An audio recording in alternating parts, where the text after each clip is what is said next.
हाँ, फ्लो टूट जाता है, एक तो ऐसा होता है ना हरकत। अभी कहाँ थे हम लोग, कि जैसे ये था आपका कि जो आंखों से इंद्रियां हैं। हम देखते हैं। हाँ, इंद्रियां इंद्रियां तो केवल जड़ जड़ को जानने में निमित्त, जड़ को जानने में नहीं, उसको ग्रहण करने में निमित्त मात्र हैं, जबकि हकीकत में जो हम इंद्रियों के माध्यम से भी, मतलब अगर हम आँखों की बात करें तो हम आँखों से देखते नहीं हैं, हम आँखों से देखने को जानते हैं। यानी जैसे मैं इस समय आपको सबको स्क्रीन पे देख रहा हूँ, तो वास्तव में मैं आपको नहीं देख रहा, मैं आपको जान रहा हूँ। आँखों के माध्यम से मैं जान रहा हूँ, आँखें निमित्त बन रही हैं। ठीक है। और जो इमेज आपकी मेरे अंदर बन रही है वो आपकी इमेज नहीं है, वो मेरे ज्ञान की ही इमेज है। वो क्या है? मेरे ज्ञान की इमेज है। अगर मेरे अंदर आपकी इमेज बन रही होती, तो आपको अगर कुछ वहाँ पर बैठे हैं, आपको कुछ भी अगर इचिंग हो या कुछ कोई आपको स्विच बोए, तो भैया दर्द तो मुझे भी होना चाहिए था। ऐसा नहीं है। ये बिल्कुल वैसे ही है जैसे हम दर्पण में शक्ल देखते हैं, अपना आईने में अपना चेहरा देखते हैं। तो अगर आईने में अगर हम कुछ करते हैं तो क्या दर्द हमें होता है? नहीं होता है। हम आईने में आईने को देखते हैं, अपने आप को नहीं। और आईने में जो चेहरा बन के आता है ना, वो एक्चुअल में मैं नहीं हूँ। वो कौन है? वो आईने का बना हुआ है, शीशे का बना हुआ है। ठीक है। तो वे इंद्रियां इंद्रियां अरस अरूपी आत्मा को जानने में एक तरीके से निमित्त भी नहीं हो सकती। वही मैंने बताया आपको, वो मतलब कहने में सिर्फ आता है, लेकिन एक्चुअल में तो वो निमित्त भी नहीं है। आप समझ रहे हैं इस बात को? हम क्लैरिफाई कर सकते हैं अगर किसी को कुछ और डाउट हो इसमें, क्योंकि काफ़ी अच्छा और बहुत कहने इम्पोर्टेंट टॉपिक है ये। हम लोगों के, जब हम सम्यक दर्शन हम प्राप्त करेंगे, जब हमें होगा, तो सबसे ज़्यादा यही चीज़ हमें सम्यक प्राप्त करने में हेल्पफुल होती है। अगर ये अपने अंदर आ गया ना, तो बहुत सारी चीज़ों का समाधान हो जाता है। कुछ डाउट है किसी को? कुछ पूछना है? नेहाल जी भाई, हाँ जी। मृदुला जी, अंजलि स्व जी। संवेद का स्वय मतलब संवेद थोड़ा का मतलब बताइए। अपने से अनुभव में आने वाला। स्वय का मतलब अपना, और संवेद का मतलब संवेदन यानी अनुभव। संवेदन का मतलब अनुभव, अपने से ही अनुभव में आता है। पर के द्वारा, पर का मतलब यहाँ पर इंद्रियां हैं और मन, है ना। इंद्रियां मतलब इंद्रियां हो गई, और अनिंद्रिय मतलब होता है मन। ये अतीन्द्रिय आनंद का विषय है, अतीन्द्रिय ज्ञान का विषय है। Am I right? I mean, it's clear to you? सबको क्लियर है ये? आवाज़ नहीं आ रही, ना एक्सप्रेशंस दिख रहे हैं, मुझे लग रहा है मैं बस बोलता जा रहा हूँ, नेता नेता की तरह भाषण देता जा रहा हूँ, और समझ आ नहीं रहा किसी को। आप थोड़ा सा है ना बता दिया करें, आप टोक दिया करें, अगर मैं गलत हूँ तो मैं रुक जाऊंगा। अब और अगर गलत सही तो हूँ तो नहीं है थोड़ा सा, लेकिन समझ नहीं आ रहा है बहुत अच्छे से। तो मैं वही तो जानना चाह रहा हूँ, क्या चीज़ क्लियर नहीं हो पा रही है? या तो नहीं मेरी वॉइस जो है बहुत स्पीड बहुत तेज़ है। नहीं, शायद। ऐसा है मोहित क्या? जी आप जो बता रहे हैं। हेलो मोहित हाँ, जी। बोलिए बोलिए निहाल आ, भाई। आ, आप जो बता रहे हैं हम समझने की सब कोशिश कर रहे हैं, नोटिंग्स भी कर रहे हैं कुछ कुछ शब्दों के जो अर्थ वगैरह हैं, स्व स्व संवेद्य वगैरह ऐसी चीजें। और ये निमित्त वाली चीज अभी भी पूरी क्लियर नहीं हो रही है। वे इंद्रियां अरस अरूपी आत्मा को जानने में एक तरह से निमित्त भी नहीं हो सकती है। तो ये आप जो एक्सप्लेन कर रहे हैं उसको हम समझने की कोशिश कर रहे हैं, लेकिन वो एक्चुअली देखो तो ग्रहण नहीं हो पा रहा है। देखिए, इसमें इन्होंने ये बोला है, जिसको दोबारा पढ़ते हैं, है ना, इस वाले मोहित जी, पैराग्राफ। मोहित जी, जी जो जी जी। इसमें बहुत बहुत सारे शब्द आए हैं जो जिनका जो मतलब है वो समझने में भी हमें टाइम लग रहा है। और ये कॉन्सेप्ट जैसे कहीं दिमाग में कहीं कहीं है, लेकिन इतना क्लियर नहीं है कि अगर आप कोई वो सवाल हमसे पूछे तो हम आपको अभी भी बता पाए। तो हम मैं सब सवाल नहीं पूछ रहा, वैसे मैं सिर्फ ये समझने की जानना कोशिश चाह रहा कर हूँ। रहे हैं। हाँ, मैं ये हाँ। जानना चाह रहा हूँ कि आपको थोड़ा बहुत भी अगर समझ में आ रहा है, तो पेपर इसका बैग। मतलब ये है कि वो चीज़ आपको समझ में आ सकती है ना। वी अगर आर ऑल हल्का ट्राइंग। फुल्का अगर आपको आ रहा है तो, और बिल्कुल भी नहीं आ रहा, तो फिर मैं कहीं ना कहीं मैं विफल हो रहा हूँ उस चीज़ में। तो आप मुझे बताओ कि मैं कैसे उसको क्लियर करूँ। ठीक है। तो अब शब्दों के आपने कहा, तो शब्दों का आप मुझे बताओ कि मैं कौन से शब्द ऐसे हैं जो आपको नहीं क्लियर हुए। एक आएगा है ना, अनुभव। ज्यादा अच्छा हो जाएगा। गाइड में इसी भाषा में है, तो उसको एक बार पढ़ेंगे तो शायद क्लियर हो। हाँ, इसको फिनिश कर लेते हैं, फिर हम लोग गाइड पे ही चलेंगे, ठीक है। आधी चीजें निकल अनुभव जाएंगी। गम्य का मतलब अनुभव में ना आने वाला। क्या चीज़? अनुभव गम्य। नहीं नहीं, अनुभव में आने वाला, गम्य का मतलब आने वाला, अनुभव के अंदर से, द्वारा, अनुभव में आने वाला अंदर से अनुभव। जो अनुभव है। एक सेकंड में बात एक कर तो रहा हूँ। मोहित जी बहुत सारे लोग म्यूट पर नहीं हाँ, हैं, म्यूट कर लीजिए तो अपने आप को, वो आप सब लोग शोर म्यूट हो कर रहा है। लीजिए। हाँ, अनुभव गम्य का मतलब होता है अनुभव में आने वाला, है ना।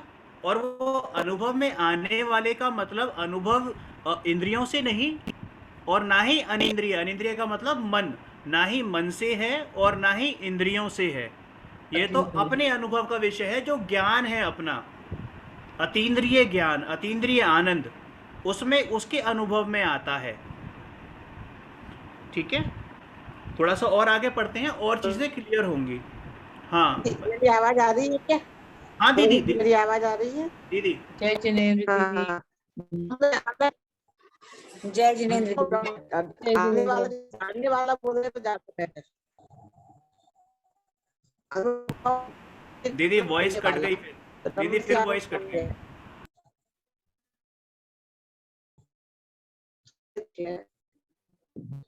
अनुभव से जाना जाने वाला। समझ में आया? दीदी आपकी आवाज बिल्कुल आवाज ही भी नहीं नहीं आ रही। दीदी आपकी आवाज ब्रेक हो रही है। मैं व्हाट्सएप पर अर्थ भेजती हूँ। जी जी, जब तक हम लोग आगे पढ़ते हैं, ठीक है। यह है अनुभव गम्य आत्म वस्तु ज्ञान का घन पिंड है। अब ये घन पिंड क्या होता है? घन पिंड होता है, आपने क्यूब देखा है, क्यूब को हिंदी में घन कहते हैं, जिसकी लेंथ, ब्रेड्थ और हाइट तीनों क्या होती हैं? बराबर होती हैं। उसमें आप किसी को लेंथ नहीं बोल सकते, किसी को ब्रेड्थ नहीं बोल सकते और किसी को हाइट नहीं बोल सकते। इतना तो समझ में आता है, जो नॉर्मल एक क्यूबिकल शेप जो होती है ना। तो जो ज्ञान का घन पिंड है, यानी कि हर तरफ से बराबर का ज्ञान है। ऐसा नहीं कि मेरी उंगली में ज्ञान कम है और मेरे भेजे में ज्ञान ज़्यादा है। मेरी उंगली में भी उतना ही ज्ञान है जितना मेरे दिमाग में है। यानी दिमाग में जो आत्मा के प्रदेश हैं, इस तरफ वाले पोर्शन में उतना ही ज्ञान है जितना इस छोटे से इसमें है, ठीक है। तो हर तरफ से मेरा जो ज्ञान का घन पिंड है, घन पिंड मतलब क्यूब है, यानी कि हर तरफ से ज्ञान ही ज्ञान फैला हुआ है। और फिर क्या कहते हैं कि आनंद का कंद है, और हर तरफ से बराबर का आनंद है, बराबर का आनंद है। रूप, रस, गंध, स्पर्श और मोह, राग, द्वेष आदि सर्व पर भावों से भिन्न। पर भाव मतलब क्या? कि ये सब तो मेरे हैं ही नहीं, ये सब तो जड़ के भाव हैं। भाई, हर द्रव्य का अपना अलग भाव होता है। जो पुद्गल है उसका अलग भाव है, मैं जीव हूँ, मेरा अलग भाव है, ठीक है। मेरा क्या भाव है? जानना है, ज्ञाता दृष्टा मेरा भाव है, चेतना मेरा स्वभाव है ना, प्रभुता मेरा स्वभाव है। तो ऐसे ही जो पुद्गल हैं उनका स्वभाव क्या है? कि वो रूपी होते हैं, उनमें रस होता है, उनमें गंध होता है, वर्ण होता है, ठीक है। और इनके निमित्त से जो मोह, राग, द्वेष उत्पन्न होते हैं, ठीक है, वो भी सब पर भाव है। सर्वांग परिपूर्ण शुद्ध है। और मैं कैसा हूँ? सर्वांग। सर्वांग मतलब अंग अंग में। अंग अंग का मतलब ये नहीं कि आँख में और नाक में और कान में। सर्वांग मतलब सब जगह से, सब जगह से परिपूर्ण शुद्ध हूँ, 100% शुद्ध हूँ। शुद्धता का लेश मात्र भी, रत्ती मात्र भी कमी पेशी किसी भी अंग में नहीं है, यानी एक प्रदेश में भी नहीं है। प्रदेश जो है वो डिस्टेंस की सबसे छोटी इकाई होती है, जिसको आमजन नाप नहीं सकते, जो टुकड़ा नहीं हो सकता, उस प्रदेश में, हर प्रदेश में आनंद है, भरपूर परिपूर्ण आनंद है, परिपूर्ण शुद्धता है। समस्त परभावों से भिन्नता और ज्ञानादिमयी भावों से अभिन्नता ही उसकी शुद्धता है। यानी कि सब जितने भी पर पदार्थ हैं, पर भाव हैं, उनके निमित्त से होने वाले जितने भी भाव हैं, सबसे मैं बिल्कुल भिन्न हूँ। और मेरे जो ज्ञानादि भाव हैं, ज्ञानादि का मतलब ज्ञान प्लस अनंत शक्तियाँ, अनंत भाव जो मेरे अंदर हैं, वो उनसे मैं अभिन्न हूँ। ठीक है, और यही मेरी शुद्धता है। आपको ये तो पता है ना कि हम अनादि मतलब अनंत गुणों के भिन्न पिंड हैं, अनंत गुणों के हमारे अंदर विद्यमान है, अनंत गुण, अनंत शक्तियाँ विद्यमान हैं। ठीक है, फिर है कि यह एक है, अनंत गुणों की अखंडता ही इसकी एकता है। जो मैंने बताया था वही आ गई बात कि हमारे अंदर अनंत गुण विद्यमान हैं, लेकिन हम इसको भेद रूप कह देते हैं समझने के लिए कि मेरे अंदर सम्यक दर्शन है, चारित्र ज्ञान है, चारित्र है, प्रभुता है, विभूता है, जीवत्व शक्ति है, चिति शक्ति है, तमाम हम कह देते हैं। लेकिन एक्चुअल में जो मेरा वास्तविक स्वरूप है वो तो इन सब का मिला के एक अभेद अभेद अभेद पिंड है, जिसको भेद नहीं कर सकते। हमने सामान्य गुण और विशेष गुण पढ़े थे, आपको ध्यान होगा, है ना। शुरू में जब हमारी क्लासेस स्टार्ट हुई थी, हमने सामान्य गुण विशेष गुण पढ़े थे। तो उसमें कौन कौन से गुण बताए थे? सामान्य गुणों में अस्तित्व गुण, वस्तुत्व गुण, प्रदेशत्व, प्रमेयत्व, अगुरु लघुत्व ये और द्रव्यत्व ये बताए थे ना। तो अगुरु लघुत्व गुण में क्या बताया गया था कि कोई भी द्रव्य टूटकर बिखर कर, उसके गुण बिखर कर इधर उधर नहीं हो जाते, है ना। ये बताया गया था ना कि सारे गुण सदा विद्यमान रहते हैं। अब आपको एक छोटा सा भौतिक एग्जाम्पल देता हूँ कि समुद्र होता है, समुद्र, सागर में जितने गुण विद्यमान हैं उतने ही गुण उसकी एक बूंद में विद्यमान होंगे। मानते हैं ये बात? आप सिर हिला के जवाब दे सकते हैं, मानते हैं ना। यानी कि उस एक बूंद में जितने गुण हैं वो सारे के सारे गुण उस समुद्र में हैं, तो उस बूंद बूंद से बनकर वो समुद्र बना है। तो ऐसे ही मेरे एक प्रदेश में जितने गुण हैं उतने ही मेरे अखंड स्वभावी, अखंड जो मेरा आत्मा है उसमें उतने गुण हैं। समझ में आ रहा है आपको? थोड़ा बहुत समझ में आ रहा है जो मैं बताने की कोशिश कर रहा हूँ कि मैं अभेद रूप हूँ। बेसिकली भेद सिर्फ समझाने के लिए कहे जाते हैं कि मेरे अंदर सम्यक दर्शन है, मेरे अंदर सम्यक चारित्र है, मेरे अंदर सम्यक ज्ञान है ना, मेरे अंदर प्रभुता है, विभूता है, चेतना है। ये सब समझाने की दृष्टि से कहे जाते हैं, लेकिन एक्चुअल में तो मैं इन सब का मिला हुआ एक अभेद पिंड हूँ। ठीक है, फिर क्या कहते हैं कि यह आत्मा मात्र आत्मा है। भैया ये तो सिर्फ एक ही है, आत्मा ही है। मैंने वॉइस मैसेज भेजा, देखिए एक जगह रॉन्ग हुआ है, 2 वॉइस मैसेज भेजे, देखिए।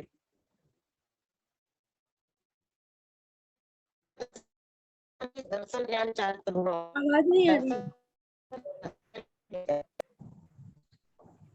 तो मैंने वॉइस मैसेज भेजा, व्हाट्सएप पे चेक कर दिए।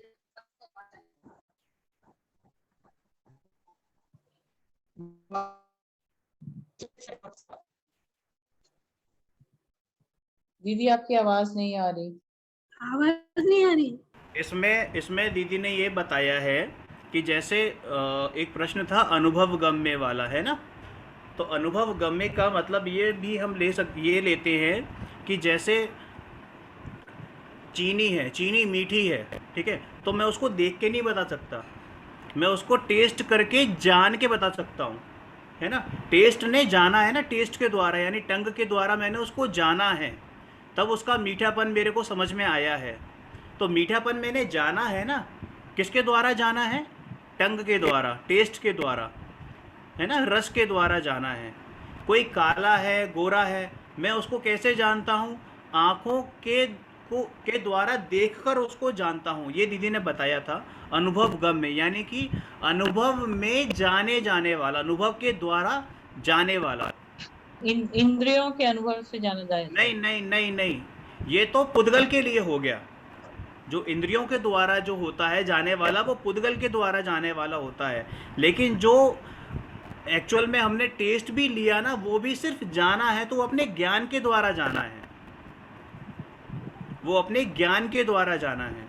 इसको हमने गाइड में भी बहुत एक्सप्लेन किया है, मैंने भी देखा, तो उसको एक बार हम कंप्लीट कर लेते हैं, फिर हम गाइड की तरफ जाएंगे तो आपको और चीज़ें क्लियर होंगी। मोहित जी, एक सवाल, एक पूछूं एक बात, इसमें जैसे चीनी और नमक का जो उदाहरण आपने चीनी का दिया, तो चीनी का तो स्वाभाविक सबको पता है, हम बिना चखे ही बता देते हैं कि ये मीठी है, वो नमक है, नमकीन है, असली चीज है। पता कैसे चला था? अपने ज्ञान में है ना, खुद के ज्ञान में है ना, वो तो नहीं, वो तो हमने सुनी सुनाई बातें आ गई ना। एक एग्जाम्पल देखिए, एग्जाम्पल जो होते हैं ना, वो एक देश दिए जाते हैं, उसको आप सिद्धांत में घटित कर सकते हैं, लेकिन हमेशा से ही मतलब ऐसे ही नहीं पकड़ के बैठना चाहिए हमको कि हमें तो ये पता ही था, ये चीनी तो मीठी होती है। बिल्कुल मीठी होती है, सबको पता है, लेकिन आप उस एक दिन के बच्चे से पूछो तो वो बता देगा, जिसने कभी चीनी टेस्ट नहीं करी हो, है ना। लेकिन वो जानता है कि चीनी मीठी होती है। वो कैसे जानता है? ज्ञान से जानता है। और उसको कैसे पता चला? टेस्ट करी उसने, उसके बाद उसको जानने में आया, इसलिए उसको निमित्त मात्र कहा है। किसी ने प्रश्न किया था कि निमित्त कैसे होता है? ये निमित्त मात्र इसीलिए कहा है कि उसके थ्रू जो हमारी आँख है, हमारा जो टंग है, हमारे कान हैं, या हमारी नोज़ है, स्किन है, ये सिर्फ निमित्त मात्र कहे जाते हैं, लेकिन जानता तो एक्चुअल में ज्ञान ही है। दीदी ने उसका क्लैरिफिकेशन किया है व्हाट्सएप पर एक वॉइस मैसेज में, तो वही मैं आपके पास उसको फॉरवर्ड किया है जो दीदी ने बताया है, ठीक है। बाकी इसको और डिटेल में देखते हैं आगे कि मैं ही हूँ और अपने में ही सब कुछ हूँ, पर को देने लायक मुझ में कुछ भी नहीं है। अपने में परिपूर्ण होने से पर के सहयोग की मुझे कोई आवश्यकता भी नहीं है। अब वो दादा का एक भजन भी है ना अपने में, मैं हूँ अपने में स्वयं पूर्ण, पर की मुझ में कुछ गंध नहीं, मैं अरस रूपी अस्पर्शी, पर से कुछ भी संबंध नहीं। तो बिल्कुल सटीक ये लाइन है कि भैया मैं तो अपने में ही हूँ और अपने से ही परिपूर्ण हूँ, पर से मेरा कोई भी ना तो नाता था, ना है और ना कभी रहने वाला है। त्रिकाली शुद्ध भगवान आत्मा में था, मैं हूँ और मैं ही रहूँगा। मैं सिद्ध था, स्वयं सिद्ध, स्वयं सिद्ध हमने पहले पढ़ा था ना, अपने आप से स्वयं सिद्ध। स्वयं सिद्ध का मतलब है किसी को सिद्ध करना नहीं है, कहीं से उत्पन्न करना नहीं है। मैं तो त्रिकाली जैसा था वैसा हूँ और वैसा ही रहने वाला हूँ। ये सिद्धत्व जो दशा प्रकट हुई है, वो वाला सिद्ध की बात नहीं हो रही, वो तो पर्याय है, वो तो पर्याय है, उससे भी मैं भिन्न हूँ। वो पर्याय मेरे में नहीं है, मैं तो त्रिकाली शुद्ध द्रव्य हूँ, है ना। और दूसरों की मुझे कोई आवश्यकता भी नहीं है। पर की आवश्यकता, पर से मतलब ये नहीं कि मतलब मैं पैसा रुपया वगैरह तो बिल्कुल ही पर हो गए, ये तो बिल्कुल ही पर हो गए, रुपया पैसा वगैरह घर बार ये तो बिल्कुल ही पर हो गए। मैं तो उसकी उस पर की भी बात कर रहा हूँ कि जो राग द्वेष मोह होते हैं ये भी पर ही हैं, इनकी भी मुझे कोई आवश्यकता नहीं है। यह आत्मा वाग विलास और शब्द जाल से परे है। वाग विलास का मतलब जो कहने में जो आती हैं, है ना। वाग विलास, वाग का मतलब शब्द होता है।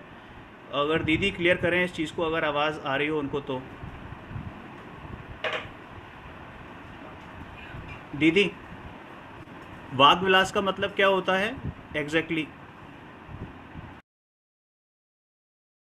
नेटवर्क की प्रॉब्लम है, चलिए कोई नहीं। यहाँ पर दूसरा शब्द लिखा है।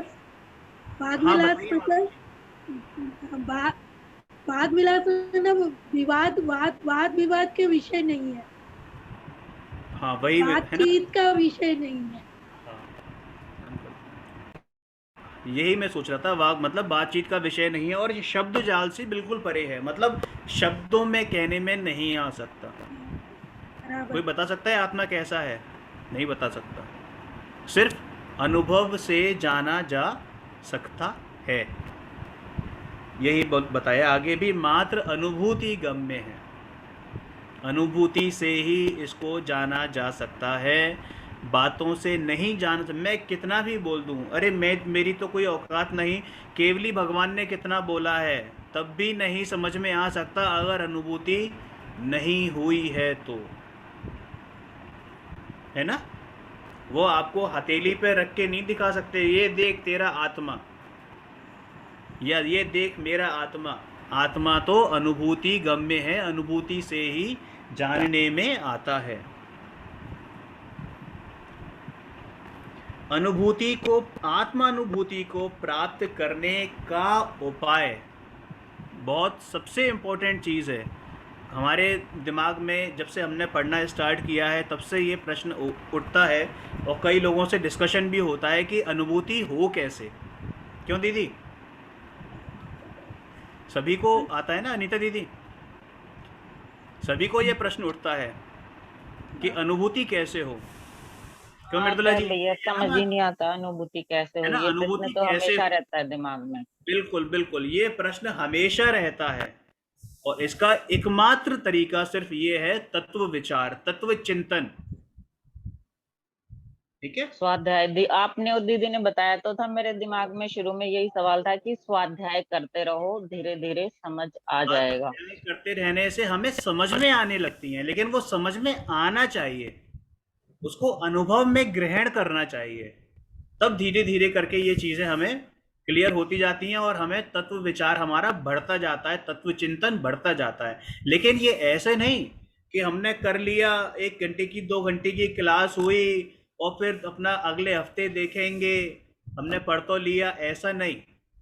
रटना नहीं है, समझना है। समझने से मतलब शब्द नहीं समझने, भाव समझना है, और उसको अमल करना है, अपने अंदर प्रैक्टिस करनी है उसकी। पर यह आत्मानुभूति आत्म तत्व संबंधी विकल्प का भी अभाव करके होने वाली स्थिति है। उसका एडवांस लेवल बता रही है। एडवांस लेवल क्या? कि पहले तो विकल्प आएगा कि मुझे अनुभूति करनी है, तत्व विचार करना है, और धीरे धीरे करके ये विकल्प भी गायब होता जाएगा। क्या आपके मन में, किसी के भी मन में, अंजलि जी आपसे पूछ रहा हूं, आपके मन में ये विकल्प आता है कि आप अंजलि जैन हैं? नहीं आता विकल्प। क्यों? क्योंकि आपको पता है। अब वो विकल्प नहीं आता। निहाल जी भाई के मन में भी ये विकल्प नहीं आता होगा कि मेरा नाम निहाल चंद मुनोत है, नहीं विकल्प आता, क्योंकि ये है, जो है उसका विकल्प भी खत्म हो जाता है। लेकिन हाँ, शुरू शुरू में जब बच्चे का नाम रखा जाता है, या किसी दोस्त से हम मिलते हैं, तो हमें उसका नाम, दोस्त से मतलब किसी अजनबी से मिलते हैं, तब ये विकल्प आता है कि हाँ ये फलाना है, ये ढिमाका है, ये राम है, ये श्याम है। लेकिन बाद में वो विकल्प भी खत्म होता जाता है। वैसे ही जब दूसरे के बारे में विकल्प खत्म हो जाता है, तो मैं ही हूं, मेरे अंदर कैसे विकल्प उठ सकता है? लेकिन बिना विकल्प आए काम बनेगा नहीं, और बिना विकल्प छूटे काम होगा नहीं। स्टार्टिंग के लिए विकल्प होते हैं, और काम जब फिनिश होना होता है, जब अपनी पूर्णता को प्राप्त होना होता है, तो वो विकल्प भी स्वतः ही नष्ट होते हैं, हमें करने नहीं पड़ते। मैं क्लियर हूं जहां तक है मुझे लगता है ना? यहाँ पे विकल्प का क्या मतलब है? क्या दीदी? यहाँ पर विकल्प का क्या मतलब है? विकल्प मतलब ये ही ना कि मैं प्रभु हूं, ये भी विकल्प पहले आता है कि मैं प्रभु हूं। जैसे मैंने बताया ना कि आपका नाम आप ये जपते तो नहीं होंगे, अब मैं अनीता हूं, मैं अनीता हूं, ये जपने की नौबत तो नहीं आती ना अब, क्योंकि ये है, तो ऐसे ही मैं शुरू में मुझे विकल्प आएगा कि मैं प्रभु हूँ, मुझे तत्व विचार करना है, मैं और पर द्रव्यों से भिन्न हूँ, मुझे, मैं ये शरीर नहीं हूँ, मुझ में राग द्वेष नहीं है, ये विकल्प आते हैं, मुझे राग द्वेष दूर करने हैं, ये विकल्प आते हैं। लेकिन बाद में धीरे धीरे करके जब हम प्रैक्टिस करते हैं, हमें हमारे अंदर से अनुभव बढ़ता जाता है, तब ये विकल्प भी दूर होते जाते हैं। अपना हमारा जो उपयोग है ना, वो सिमटता जाता है। पहले उपयोग यूं फैला होता है, फिर सिमटता है, फिर सिमटता है, और सिमटता है, और सिमटता है। तो ये उपयोग हमारा सिमटता जाता है। अंत में ये स्थिति आती है कि ये विकल्प भी नहीं आता कि मैं प्रभु हूं, मैं हूं, ये भी विकल्प नहीं आता, अपने आप अंदर चलता रहता है फिर वो, और वो स्वतः ही चलता है, अपने आप से चलता है। विकल्प का मतलब क्या, डाउट है? विकल्प का मतलब होता है ख्याल, थॉट्स, अंदर में विचार चलना। हाँ विचार चलना, बिल्कुल। मैं विचार कौन, विचार हाँ बताइए। विकल्प में विचार है, और ज्ञान में उठने वाली तरंगे जो है वो विकल्प होती है। जो ज्ञान में उठता है ना कि मैं हूँ, मैं नहीं हूँ, मैं करता हूँ, मैं जानता हूँ, मैं देखता हूँ, ये सब विकल्प है। मैं कौन हूं यह जानने की वस्तु है, मैं कौन हूं यह जानने की वस्तु है, अनुभूति द्वारा प्राप्त होने वाला उत्तर है। किसी को जानना हो कि मैं कौन हूं, तो मुझसे मत पूछो, अनुभव करो। जब अनुभूति होगी, अपने आप उत्तर मिल जाएगा। आचार्य श्री भी नहीं बताएंगे आपको, आप पूछेंगे उनसे भगवान के सामने, आप 1 करोड़ साल तक हाथ जोड़कर खड़े हो जाएं और पूछें कि मैं कौन हूं, तब भी उनका उत्तर यही होगा, भैया तू खुद देख। एक ऐड आता था ना कैडबरी वाला, ध्यान है, बचपन में सुना देखा था हमने, ये मीठी क्यों है, तो कैडबरी खाओ खुद जान जाओ। तो वही चीज है कि भैया खुद अनुभव करो। मतलब खाना नहीं है कैडबरी, मैं सिर्फ एक एग्जाम्पल दे रहा हूं आपको, है ना, कि खुद अनुभव करो। भगवान भी नहीं बता सकते कि आपका आत्मा कैसा है, वो सिर्फ शब्दों में जो थोड़ा बहुत जो हो सकता है वो बता सकते हैं, लेकिन एक्चुअल में फील तो आपको खुद ही करना पड़ेगा, अनुभव तो आपको खुद ही करना पड़ेगा, मुझे अनुभव खुद करना पड़ेगा। आपका अनुभव मैं नहीं कर सकता और मेरा अनुभव आप नहीं कर सकते। मेरे लिए तो आप सब पर हो, अजीब हो, और कायदे में बोलूं बुरा नहीं लगना चाहिए, आप सब मेरे लिए पुद्गल हैं नहीं, मेरे लिए पुद्गल हैं, और आपके लिए मैं पुद्गल हूं। मेरा आत्मा मेरा है, आपका आत्मा आपका है, आपका आनंद आपका है और मेरा आनंद मेरा है। मेरे लिए भगवान महावीर भी, मेरे आत्मा के लिए, मेरे शुद्धात्मा के लिए भगवान महावीर भी पुद्गल है। मुझे उनसे कोई फायदा होने वाला नहीं है यदि मैं उनकी बात नहीं मानता हूं। आप समझ रहे हैं, कटु कटु बात है लेकिन हकीकत है। लेकिन इसका गलत अर्थ मत निकालिएगा कि मैं मतलब मंदिर जाना बंद कर दूं या ये कर दूं वो कर दूं, नहीं, उनकी बात माननी है, उन्होंने हमारे भले के लिए कही है, लेकिन हमारे भला उन्होंने तब कहा जब उन्होंने अपना भला कर लिया। ठीक है,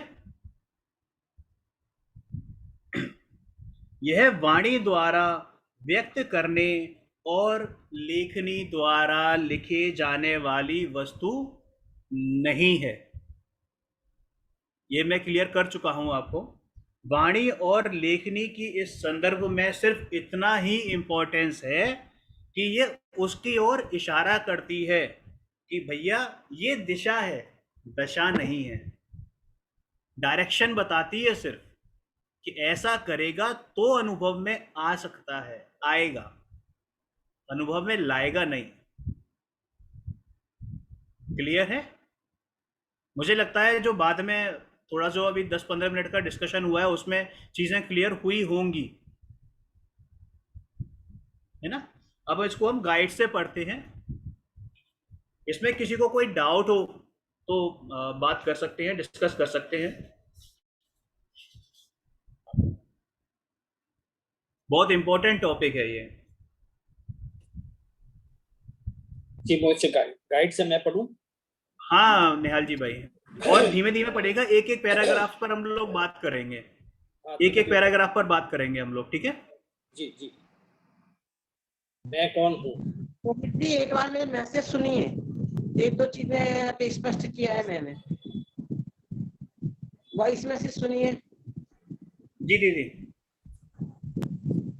आवाज आ रही है क्या? तो मैं बताऊं कुछ? जी दीदी दीदी देखता अब हूँ, आ मैं रही वॉइस है, मैसेज देखता पहले से हूँ। बेहतर है। अब तो आ रही है आपके। हाँ हाँ, तो एक तो ये बात है कि दूसरे द्रव्य मेरे लिए जीव अजीब है, पुद्रल नहीं। पुद्रल तो मटेरियल होता है, तो दिखाई देने वाली चीजें हैं। जीव नहीं, अजीब है। मतलब जैसे मेरा ज्ञान मेरे लिए ज्ञान है, दूसरा ज्ञान मेरे लिए ज्ञान नहीं है। जैसे मेरी जेब के पैसे मेरे लिए पैसे हैं, आपके लिए जो पैसे मेरे लिए पैसे नहीं है। क्यों? कि मेरे लिए उसका उपयोग नहीं होगा। जैसे मेरा पासपोर्ट, मेरा वीजा मेरे लिए वीजा है, आपका पासपोर्ट, आपका वीजा वो मेरे लिए कागज का टुकड़ा है, कोई फायदा नहीं उसका मेरे लिए। ऐसे मेरा ज्ञान मेरे लिए ज्ञान है, जीव है, और दूसरे के लिए अजीब है, और दूसरे का ज्ञान, दूसरी चीजें मेरे लिए जीव नहीं, अजीब है। तो पुद्रल बोला था, वो नहीं होगा। पुद्रल एक टिपिकल द्रव्य है। क्लियर हुआ? और जहां जहां आपने मीनिंग पूछी तो सबका मैंने वॉइस मैसेज से भेजा है अर्थ। ठीक है जी ये गाइड से यहाँ पढ़िए निहाल जी भाई। जी जी। मैं कौन हूँ? यद्यपि हम सभी प्रतिदिन, प्रति समय, प्रत्येक वाक्य में मैं, हम, तुम, वे आदि रूपों में कर्ता का प्रयोग करते रहते हैं, क्योंकि बिना कर्ता के कोई वाक्य पूरा ही नहीं होता। कर्ता के रूप में प्रयुक्त मैं का असली वाच्यार्थ क्या है, यह मैं किस वस्तु की ओर इशारा कर रहा है, यही इस निबंध का विषय है। इस निबंध में सर्वप्रथम ये बताया है कि हमने अपने आप को अभी तक क्या समझ रखा है, जो समझ रखा है वह सही है या गलत। ये पहले पैराग्राफ पूरा हुआ सर। हाँ एक्सप्लेन करिए थोड़ा सा निहाल जी भाई, जो आपको समझ में आया है। बोलचाल की भाषा में हम लोग सब यही शब्दों का प्रयोग करते हैं कि भी मैं, हम, तुम आदि इन शब्दों का प्रयोग करते हैं, लेकिन सवाल ये आ जाता है कि इससे अपना मीनिंग क्या है, इससे अपन किस चीज की ओर इशारा कर रहे हैं। और इस पर्टिकुलर सब्जेक्ट का यही विषय है, इस निबंध का यही विषय है कि हम इसको अच्छी तरह से जाने और समझें कि भाई ये जो हम सोच रहे हैं वो गलत है या सही है। इस टॉपिक का यही सब्जेक्ट। हाँ क्लियर है, बहुत इजी सा है, इसमें कोई ज़्यादा एक्सप्लेनेशन भी नहीं है। सिर्फ एक प्रश्न किया है कि भाई मैं का असली रूप क्या है, ये किस तरफ इशारा कर रही है ना। केवल इंट्रोडक्टरी पैराग्राफ है, इसके बारे में उसके बाद पढ़िए। जी। अपने जीवन में हम अपने आप को अनेकों रूपों में देखते हैं, और जब कोई हमसे पूछता है कि आप कौन हैं, तो उनमें से किसी एक रूप में हम अपने आप को प्रस्तुत कर देते हैं। जैसे कभी हम बेटा बेटी हो जाते हैं, तो कभी मम्मी पापा, कभी पति पत्नी, तो कभी भाई बहन, कभी धनवान कहलाते हैं, तो कभी विद्वान, कभी बच्चे कहलाते हैं, कभी जवान। तो क्या मैं मात्र इतना ही हूँ? इनसे अलग मेरी कोई सत्ता नहीं है? ये प्रश्न खड़ा। हाँ पढ़िए, आगे पढ़िए। जी। जब विचार श्रेणी में उतरते हैं तो लगता है कि मैं मात्र इतना ही तो नहीं, क्योंकि उक्त सभी तो बाहर से दिखने वाली संयोगी पर्याय मात्र हैं। जैसे बचपन, जवानी तो शरीर के धर्म है, मैं शरीर से भिन्न चेतन आत्मा। क्लियर है यहाँ पे? हाँ देखिए, हाँ इसमें देखिए बहुत क्लियर है कि जी ये जो बचपन जवानी, ये शरीर के धर्म है, यानी कि सिर्फ पुद्गल की पर्याय हैं। जी और ये हमको कैसे प्राप्त हुई हैं? हमारे पाप कर्म के उदय या पुण्य कर्म के उदय की वजह से। बराबर। ठीक है, आपने देखा होगा कि एक ही घर में दो बच्चे पैदा होते हैं तो दोनों की कद काठी में डिफरेंस है, दोनों के कलर में डिफरेंस है, दोनों की बुद्धि में डिफरेंस है।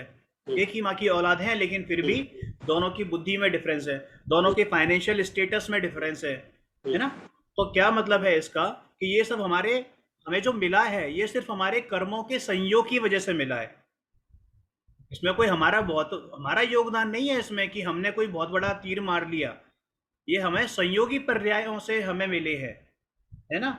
तो ये सब क्या है? एक्चुअल में ये मैं नहीं हूं, यही बता रहे हैं कि ये मैं नहीं हूं, है ना?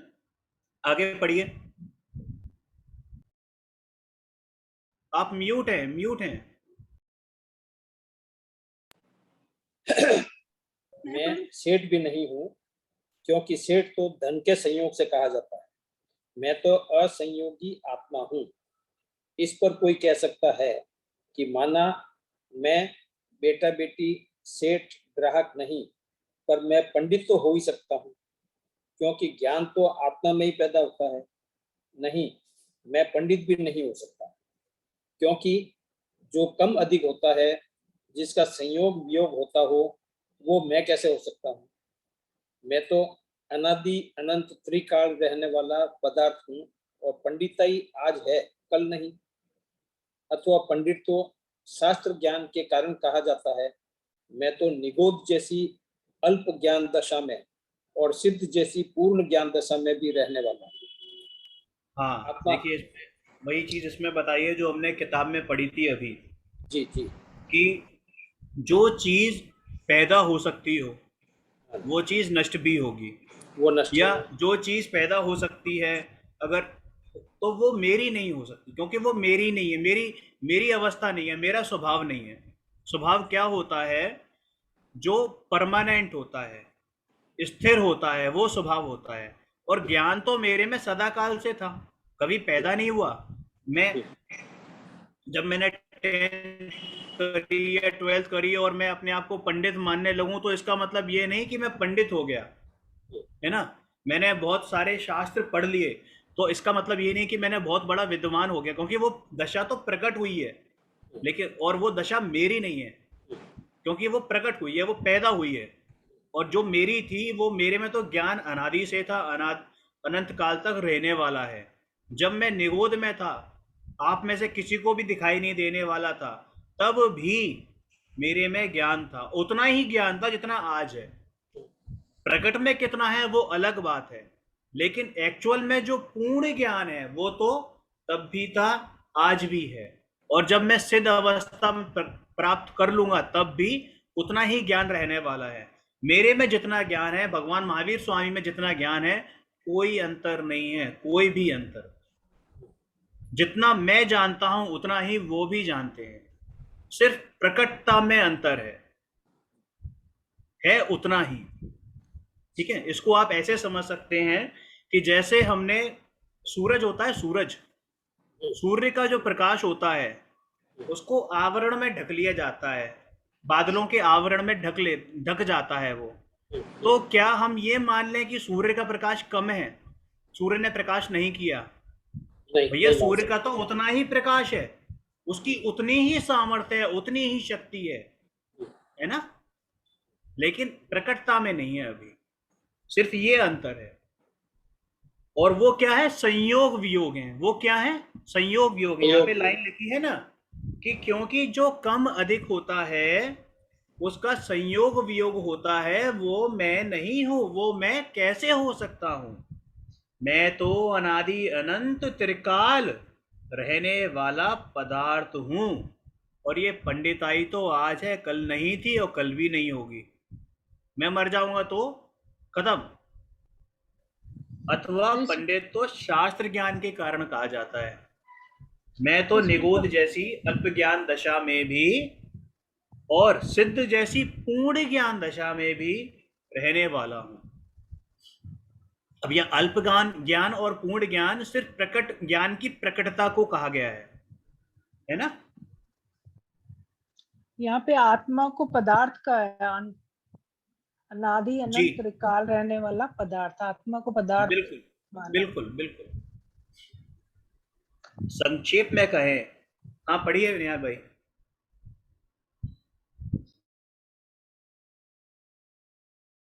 आप म्यूट हैं, म्यूट म्यूट हैं। मेरी आवाज आ रही है क्या अभी? जी दीदी। हाँ, संक्षेप में हम जैसा तीर्थंकर भगवान जानते हैं वैसा हम जानते नहीं है, हम वैसा जान सकते हैं। जैसे जैसे मोदी प्रधानमंत्री हैं, हम वैसे प्रधानमंत्री नहीं है अभी, और जैसे मोदी प्रधानमंत्री बन रहे वैसे हम भी प्रधानमंत्री बन सकते हैं, सामर्थ्य है हम में। तो जानना और बनना और बन सकना में अंतर है। तो अब चूंकि मोदी जी वर्तमान में प्रधानमंत्री, तो वर्तमान को जो प्रधानमंत्री सुविधाएं मिलेंगी, तो हम बन सकने वाले प्रधानमंत्री हैं, तो हमें प्रधानमंत्री सुविधाएं नहीं मिलेंगी, हम जैसे वैसे ही रहेंगे। तो भगवान वर्तमान में 3 साल को जानते हैं और हम जान सकते हैं। तो जो उनमें हमें यही अंतर है, हमें सामर्थ्य जानने की, और हम वर्तमान में जानते नहीं है।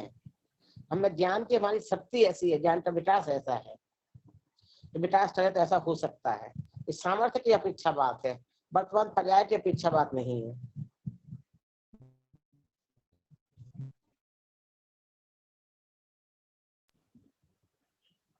ठीक है दीदी, आगे बढ़े फिर। अभी संक्षेप में कहें, हाँ पढ़िए। संक्षेप में कहें तो कभी हम मात्र शरीर के लिए, कभी आत्मा के लिए, तो कभी दोनों के लिए, और कभी क्षण स्थायी पर्याय के लिए मैं शब्द का प्रयोग करते रहते हैं।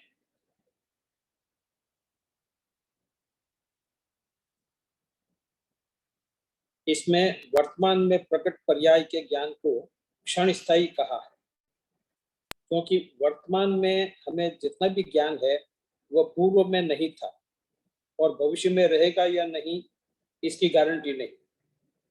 बुढ़ापे में तो सभी की स्मृति कम हो ही जाती है, और कभी कभी दुर्घटना आदि से भी स्मृति चली जाती है। पागल होना, कोमा में जाना, सब इसी के उदाहरण हैं। जब तक पर्याय में एकत्व बुद्धि रहती है तब तक आत्मा की खोज ही हो जाती है। आत्मा की खोज ही नहीं होती तो वह द्रव्य दृष्टि का विषय कैसे बनेगा? आत्मा दृष्टि का विषय तभी बन सकता है जब तक उसकी खोज जारी है, उसकी प्राप्ति की प्रबल जिज्ञासा हमारे मन में है। जब तक प्रबल जिज्ञासा नहीं होती तब तक हम गंभीरता से विचार नहीं करते। जब तक गंभीरता से विचार नहीं करते तब तक मैं कौन हूं का सही उत्तर प्राप्त नहीं होता। जी मोहित जी समझाइए।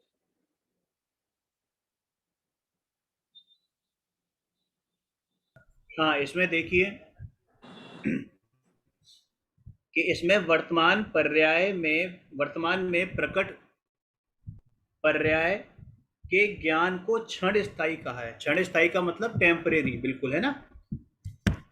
क्योंकि वर्तमान में हमें जितना भी ज्ञान है, जितना भी प्रकट ज्ञान है वो पहले नहीं था, और भविष्य में भी रहेगा या नहीं रहेगा इस बात की भी कोई गारंटी नहीं है। बुढ़ापे में तो सभी की स्मृति कम हो रही है, मेमोरी सबकी कम हो रही है, और कभी कभी दुर्घटना से भी मेमोरी लॉस हो जाता है, एक्सीडेंट होता है तो मेमोरी लॉस हो जाता है ना। तो ये क्या है? तो फिर पागल होना, कोमा में जाना, सब इसी के उदाहरण हैं। जब तक पर्याय में एकत्व बुद्धि रहती है, हमने पढ़ा था ना एकत्व ममत्व, एकत्व मतलब अहम बुद्धि, अपनापन, मैं हूं, मैं पर्याय मैं हूं। जब तब तक आत्मा की खोज ही खो जाती है। खोज ही खो जाती का मतलब हम ढूंढने का प्रयास ही नहीं करते कि आत्मा कैसा है, हम इस बात को जानने का प्रयास ही नहीं करते, क्योंकि हम पर बुद्धि में ही लगे रहते हैं। हम पर द्रव्यों में ही अपने आप को ढूंढते रहते हैं कि ये शरीर मैं हूँ, मैं मनुष्य हूँ, मैं लंबा हूँ, मैं गोरा हूँ, मैं अमीर हूँ, मैं गरीब हूँ, मैं दुखी हूँ, मैं सुखी हूँ, मैं यही मानता रहता हूँ। और इसलिए हम अपने आप को ढूंढने में खो जाते हैं। ढूंढने में खो जाने का मतलब अपने आप को नहीं ढूंढते हैं, अन्य चीजों में खो जाते हैं, आत्मा की खोज ही नहीं करते हैं। वह तो द्रव्य दृष्टि का, तो वह द्रव्य दृष्टि का विषय कैसे बनेगा, है ना। द्रव्य दृष्टि का विषय मतलब शुद्ध आत्मा, भगवान आत्मा कैसे बनेगा। आत्मा दृष्टि का विषय तभी बन सकता है जब तक उसकी खोज जारी रहेगी, उसकी प्राप्ति की प्रबल जिज्ञासा हमारे मन में है, तभी वो द्रव्य दृष्टि का विषय बन सकता है। आत्मा द्रव्य दृष्टि का विषय तभी बन सकता है जब हम उसके बारे में जानने में एक्साइटेड होंगे, हमें उत्साह आता होगा अंदर से कि ऐसा मैं हूं, मैं ही परमात्मा हूं, मैं ही शुद्धात्मा हूं। आनंद घन स्वभाव वाला होने से मैं एक चिन्मात्र ज्योति रूप ऐसा ज्ञान दर्शन स्वभावी भगवान आत्मा हूं। निज स्वभाव साधन होने से मैं ही सिद्ध हूं, ऐसा जब तक आह्लाद अंदर से नहीं आएगा, एक्साइटमेंट अंदर से नहीं आएगी, उत्साह अंदर से नहीं आएगा, तो मैं अपने आत्मा को यानी अपने आप को खोजने का प्रयास भी नहीं करूंगा। अब उदाहरण अगर आप ले सकते हो तो ये ले सकते हो कि जैसे किसी के घर में कोई चीज खो जाती है, नहीं मिलती है, यदि आपको उससे बहुत प्रेम है, लगाव है, तो आप उसको ढूंढने में दिन रात एक कर दोगे, है ना। और कोई चीज आपकी ऐसी खोई जिसके खोने ना खोने से कोई फर्क नहीं पड़ता हो, यानी उससे भी और ज्यादा प्रायोरिटी आपकी लाइफ में है, तो आप उसको क्या कर देते हो, इग्नोर कर देते हो। अरे छोड़ो यार, कोई बात नहीं है, देख लेंगे, मिल जाएगी तो ठीक और नहीं मिलेगी तो भी ठीक, है ना। वो हिंदी में कहावत है ना कि आए तो वेलकम और नहीं आए तो भीड़ कम, ये वाला हिसाब मान लेते हैं हम लोग, है ना। तो वही हमने आत्मा के साथ भी अपना रखा है। हम अपने आप को पर द्रव्यों में इतना व्यस्त कर रहे हैं कि हम अपने आप को भूल रहे हैं, और अपने आप को भूलने का मतलब खोज नहीं कर रहे हैं, ढूंढने में बिल्कुल भी अपने उत्साह नहीं आता, अपने लिए तो उत्साह आता ही नहीं है। और जब तक उत्साह नहीं आएगा, जिज्ञासा नहीं उठेगी, तब तक हम गंभीरता से विचार भी नहीं करते हैं इस बारे में कि मैं हूं कौन, मैं कौन हूं, इस बारे में विचार भी नहीं करते। मैं यानी आत्मा तो शरीर, मन, वाणी और विकारी भाव, मोह राग द्वेष से एवं पर में लक्ष्य करने वाली बुद्धि से भी भिन्न हूँ, क्योंकि आत्मा में उठने वाले मोह राग द्वेष भाव क्षण स्थायी विकारी भाव होने से आत्मा की सीमा में नहीं आते हैं। बिल्कुल ठीक है। ये क्या है कि भैया मैं यानी कि आत्मा, शुद्ध आत्मा मेरा शरीर से, मन से, वाणी से तमाम जो विकारी भाव हैं, मोह राग द्वेष, इनसे भी भिन्न हूं। पर मैं लक्ष्य यानी कि पर में अपनी दृष्टि करने वाले जितने भी बुद्धियां हैं उनसे भी मैं भिन्न हूं, क्योंकि आत्मा में उठने वाले जो, और एक्चुअल में क्या है कि आत्मा में उठने वाले जो बताया है यहाँ पर कि मोह राग द्वेष भाव, वो उठते जरूर आत्मा में है लेकिन आत्मा के हैं नहीं, क्योंकि क्षण स्थायी हैं। क्षण स्थायी का मतलब क्या हो गया, टेम्परेरी हैं, थोड़ी देर के लिए रहने वाले हैं, और आत्मा की सीमा में नहीं आते हैं, वो टच भी नहीं करते आत्मा को, वो आत्मा को टच भी नहीं करते। पढ़िए निहाल भाई। वे आत्मा से स्वभावतः भिन्न है। आत्मा नित्य है और मोह आदि भाव अनित्य है। आत्मा पूर्णतः शुद्ध है, मोह आदि भाव अशुद्ध हैं तथा परलक्षी ज्ञान का अल्प विकास भी परिपूर्ण ज्ञान स्वभावी आत्मा का ज्ञान करने में समर्थ नहीं है, और ज्ञान की पूर्ण विकसित अवस्था अनादि नहीं होने से आदि अंतर रहित आत्मा नहीं हो सकती। दूसरी बात, आत्मा तो एक द्रव्य है और केवल ज्ञान आत्मा के ज्ञान गुण की पूर्ण विकसित एक पर्याय मात्र है। मैं त्रिकाल रहने वाला अनादि अनंत अविनाशी एक शुद्ध चैतन्य ज्ञान आनंद स्वभावी ध्रुव तत्व हूँ, जिसे आत्मा कहते हैं। जब तक इस ध्रुव तत्व में अहम बुद्धि नहीं होती, मैं आत्मद्रव्य हूँ, यह धारणा दृढ़ नहीं होती, तब तक आत्मा अनुभूति नहीं होती तथा मैं कौन हूँ यह प्रश्न भी अनुत्तरित रहेगा।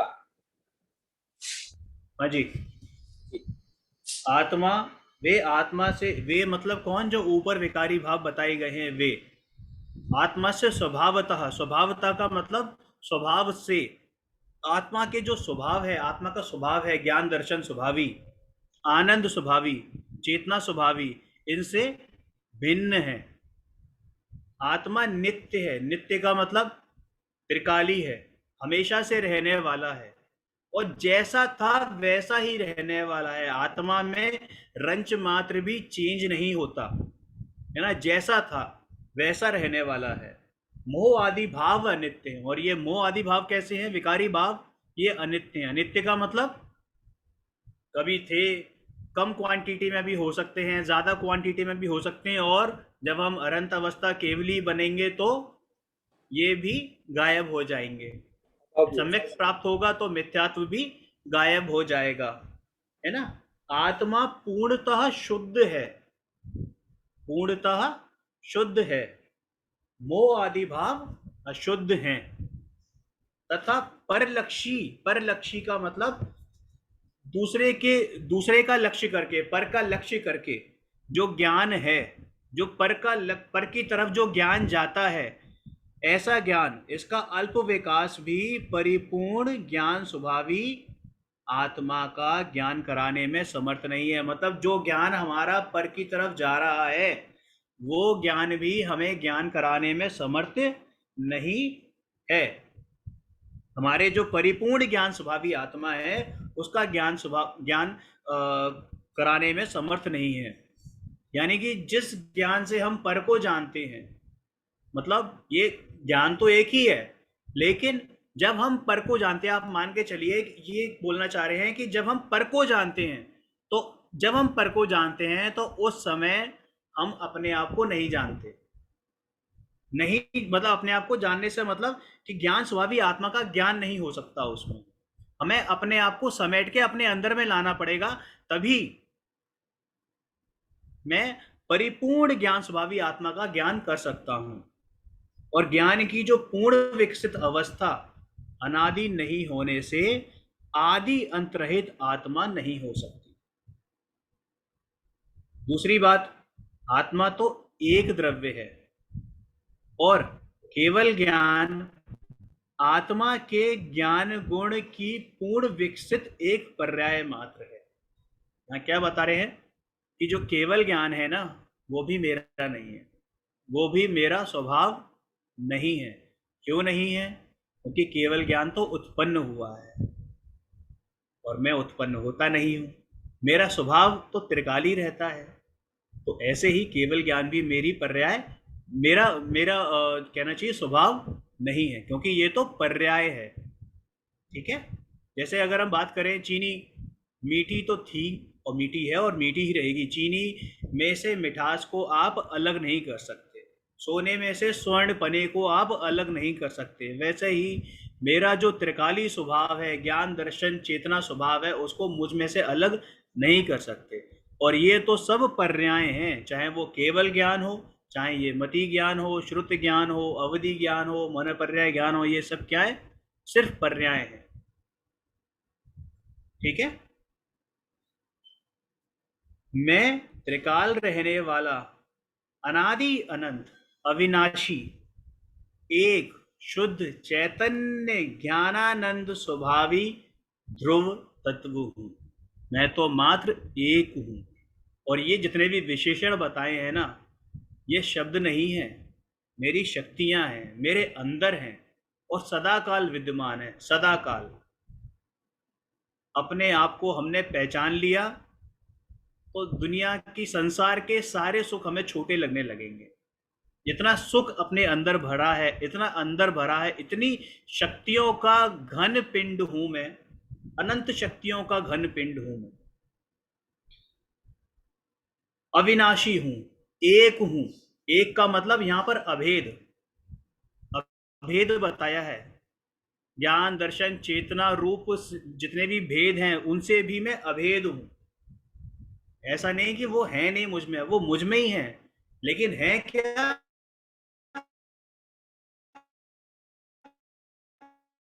मोहित जी अभेद आपकी है। आवाज नहीं उनको आ हम रही। भेद करके नहीं बता सकते। मोहित जी आपकी आवाज कट आवाज नहीं आ रही रही थी। है। Last 2 sentence please repeat last करिए। 2 सेंटेंस मैंने ये बोला कि मैं त्रिकाल रहने वाला, अनादि अनंत, अविनाशी, एक, एक यानी अभेद, शुद्ध, चैतन्य, ज्ञानानंद स्वभावी ध्रुव तत्व हूं, जिसे आत्मा कहते हैं। तो यहाँ पर देखो आप, जितने भी विशेषण है ना, ये विशेषण सिर्फ शब्द मात्र नहीं है, ये मेरे अंदर की अनंत गुणों में से कुछ कुछ कुछ गुण हैं, अनंत गुणों में से। इतनी शक्ति है, इतने गुण मुझ में विद्यमान हैं, अनंत गुण विद्यमान हैं, और मेरे हर प्रदेश प्रदेश में वही गुण विद्यमान है। ऐसा नहीं कि यहाँ पर कम गुण है और उधर ज्यादा गुण है, यहाँ पर कम शक्तियां हैं उधर ज्यादा शक्तियां, ऐसा नहीं। सब जगह समान शक्तियां विद्यमान हैं। जितनी शक्तियां मुझ में आज हैं उतनी शक्तियां जब मैं निगोद में था तब भी थी, और उतनी शक्तियां तब होंगी जब मैं सिद्ध होऊंगा। जब तक इस ध्रुव तत्व में अहम बुद्धि नहीं होती। अब दो तरीके की बुद्धि थी, अहम बुद्धि। दो तरीके की अहम बुद्धि होती है, एक पर में अहम बुद्धि और एक अपने में अहम बुद्धि। जब तक अपने में, खुद में अहम बुद्धि नहीं होगी, खुद से मतलब ये शरीर नहीं, खुद से मेरा चैतन्य स्वभावी ज्ञानानंद स्वभावी भगवान आत्मा जो ऊपर बताए हैं, अनादि अनंत अविनाशी एक शुद्ध चैतन्य घन ज्ञानानंद स्वभावी भगवान आत्मा ध्रुव तत्व, उसमें जब तक अहम बुद्धि नहीं होगी, अंदर से गर्व महसूस नहीं होगा कि मैं, मतलब चक्रवर्ती की संपदा भी हे है मेरे लिए। मेरी शुद्धात्मा के आगे चक्रवर्ती की जो संपदा है ना, 6 खंड का राजा, वो भी हे है, उनसे भी महान हूं मैं। जब तक ये नहीं होगा तब तक मैं आत्मद्रव्य हूं ये धारणा दृढ़ नहीं होती, तब तक अनुभूति भी नहीं होगी, आत्मानुभूति भी नहीं होगी। मैं कौन हूं यह प्रश्न भी अनआंसर्ड रहेगा, अनुत्तरित ही रहेगा। समझ में आया आपको? ध्रुव तत्व किसके लिए यूज हुआ? आत्मा के लिए? ध्रुव तत्व शुद्धात्मा के लिए प्रयोग हुआ। ध्रुव का मतलब होता है जिसमें कोई चेंज नहीं होता, परिवर्तन नहीं होता, नित्य। जैसा कल था वैसा ही आज है और वैसा ही कल भी रहने वाला है। हर जीव में, प्रत्येक जीव में, इस संसार के प्रत्येक जीव में भगवान को प्रकट करने की सामर्थ्य है ना। हर व्यक्ति, हर जीव भगवान बन सकता है, चाहे वो चींटी हो, मच्छर हो, हाथी हो, व्हेल हो, कोई भी भगवान बन सकता है। और निश्चय से तो मैं भगवान अभी भी हूं, वही बता रहे हैं कि मैं तो शुद्ध आत्मा हूं, आत्मद्रव्य हूं। ऐसा आत्मा को बाह्य दौड़ धूप से प्राप्त नहीं कर सकते। बाहरी दौड़ धूप जो हमने टेक्स्ट बुक में पढ़ा अभी, कि अगर मैं ढूंढने निकलूंगा आत्मा कैसा है तो मैं कहीं नहीं ढूंढ पाऊंगा। अगर मेरे अंदर ये विकल्प आया कि मैं अपनी आत्मा को ढूंढने के लिए मैं स्वाध्याय कर रहा हूं, तो भी नहीं हो पाएगा। आत्मा मुझे स्वाध्याय में नहीं मिलेगा, अपने अंदर ही मिलेगा। स्वाध्याय सिर्फ एक निमित्त मात्र हो सकता है। भगवान की वाणी निमित्त मात्र है मेरे को मेरा आत्मा पहचानने में। ठीक है, इंद्रियों से नहीं पकड़ सकते, इंद्रियों से बिल्कुल नहीं पकड़ सकते। आप चाहें कि आंखें बंद करके मैं अपने आत्मा को देखूं तो नहीं दिखाई देगी। अगर ये विकल्प आया है मैं आत्मा को देखूं और आंखें बंद करके हाथ पे हाथ धरे रख के खड़गासन, उसमें पद्मासन अवस्था में, तो मुझे आत्मा कभी दिखाई नहीं देगी। मानसिक विकल्पों में बांध नहीं सकते, बांध कर नहीं रख सकते। निहाल भाई मैं पढ़ रहा हूं अभी, मानसिक विकल्पों में नहीं बांध सकते। जब तक ये विकल्प भी रहेंगे, जो हमने विकल्प का पीछे डिस्कशन किया है कि ये विकल्प भी रहेंगे बाहर के, तब तक अनुभूति नहीं हो सकती। वह तो अंतरोन्मुखी दृष्टि का विषय है। अंतर में जब तक मेरी दृष्टि नहीं जाएगी, दृष्टि मतलब आंखें नहीं, ज्ञाता दृष्टा जो विषय है मेरा मेरा अनुभव है, वो जब तक अंदर नहीं जाएगा, उपयोग मेरा अंदर नहीं जाएगा, तब तक मुझे अनुभूति नहीं हो सकती, तब तक मैं अपने आत्मा को महसूस नहीं कर सकता, अनुभव नहीं कर सकता। स्व संवेद्य तत्व है। स्व संवेद्य मतलब अपने आप से ही अनुभव में आने वाला, अनुभव से जाने जाने वाला, अनुभव अनुभूति गम्य, यानी अनुभूति से जाने जाने वाला ऐसा पदार्थ हूं मैं। यह अनुभूति अपने प्रारंभिक उपाय, और शुरुआत कहाँ से होती है इस अनुभूति को करने की? अगर हमारे अंदर अभी ये विकल्प आ रहा है कि मुझे अनुभूति करनी है, तो सबसे पहला विकल्प आना चाहिए कि मुझे तत्व विचार करना है, मैं हूं कौन, इसके बारे में विचार की शुरुआत करनी है, ऐसा विकल्प लाना है। और ये विकल्प जब तक आएगा नहीं तब तक अनुभव नहीं होगा, और जब तक विकल्प छूटेगा नहीं तब भी अनुभव नहीं होगा। आत्मविचार का भी अभाव, वही मैं जो बोल रहा था वही आ गई बात, कि अगर ये विकल्प भी रहेगा कि मुझे अनुभूति करनी है, तब भी अनुभूति नहीं होगी, और ये विकल्प आएगा नहीं तब भी अनुभूति नहीं होगी। ये कहते हैं ना कि जब हमें एक एग्जाम्पल देती है दीदी कि हमें नदी क्रॉस करनी है, तो हमें नाव रूपी विकल्प यानी नाव में बैठना पड़ेगा, लेकिन क्रॉस करने के लिए हमें नाव से उतरना तो पड़ेगा, या नाव में बैठे रहेंगे हमें मजा आ रहा है नाव में बैठने में। तो वही चीज है कि विकल्प हमें बता सकते हैं कि हमें वहां जाना है, लेकिन विकल्प जब तक छूटेंगे नहीं अनुभव नहीं होगा, अपने आत्मा को नहीं पहचान सकता जब तक विकल्प नहीं छूटेगा। संक्षेप में कहें तो मैं पर भावों से भिन्न हूं, ज्ञानादि भावों से अभिन्न हूं। अभिन्न क्यों हूं? क्योंकि ये तो मेरा स्वभाव है, इनसे तो मैं पहले भी अभिन्न था, आज भी अभिन्न हूं और कल भी अभिन्न ही रहूंगा। पर से भिन्नता और अपने से अभिन्नता ही मेरी शुद्धता है।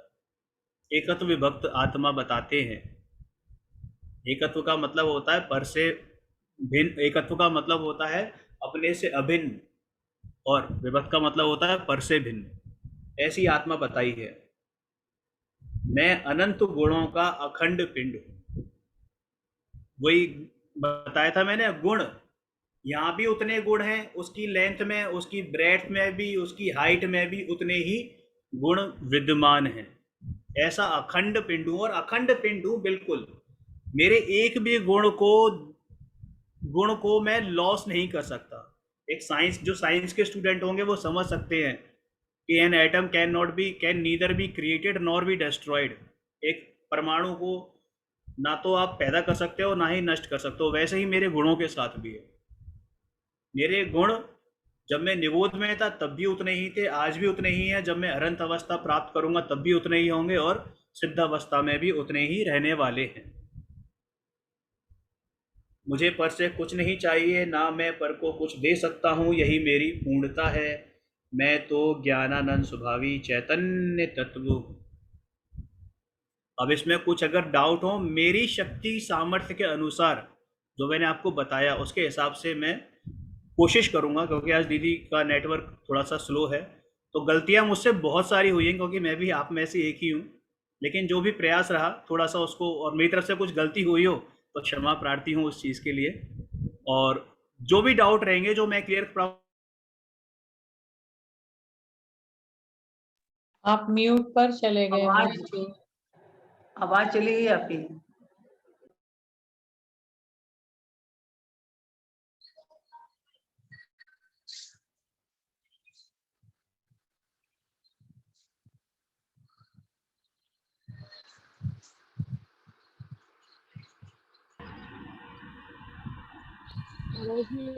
आवाज नहीं आ रही मुझे। क्या पूछा आपने? चली गई थी बीच में। मुझे आवाज नहीं आ रही बिल्कुल भी। मोहित जी आपकी आवाज चली गई थी। अभी आ रही है? हाँ जी, अभी आ रही है। हाँ, आपके क्या पूछा लास्ट था? आपके लास्ट 2-3 सेंटेंस सुनाई नहीं दिए। नहीं, वो बकवास थी मेरी। मैंने कहा था कि आपको कुछ पूछना हो तो वो बताइए, और अगर मुझसे कोई गलती हुई हो तो क्षमा करिएगा।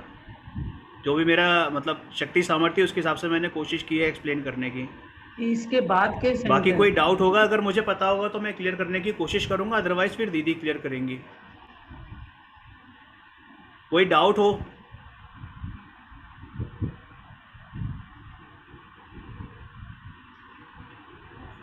आप हाँ ना तो बोल दो तो मैं आगे बढ़ूं, मैं वेट कर रहा हूँ किसी का भी। आगे मत बढ़िए, टू मच टू एब्जॉर्ब नहीं, इन आगे वन बढ़ने से नहीं मेरा है। मतलब है, आगे बढ़ने से मेरा मतलब मैं नेक्स्ट चैप्टर की बात नहीं कर रहा हूँ। आगे बढ़ने से मेरा मतलब है नेक्स्ट प्रोसेस पे जाए ना।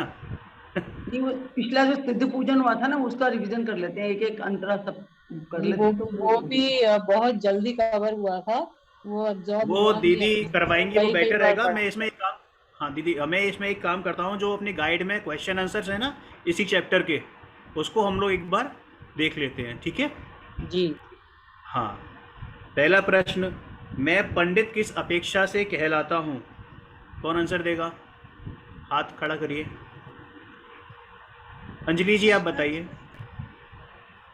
मैं जैसे बहुत ज्यादा ज्ञान ज्ञान की अपेक्षा से प्राप्त कहलाता हूँ।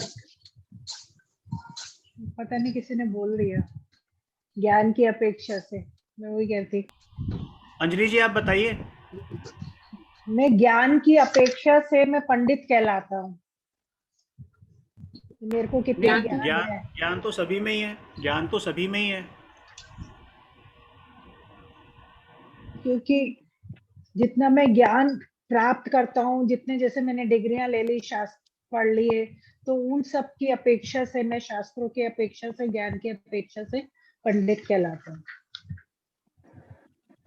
हाँ, शास्त्र ज्ञान की अपेक्षा से, शास्त्र अभ्यास की अपेक्षा से मैं पंडित कहलाता हूँ, ठीक है।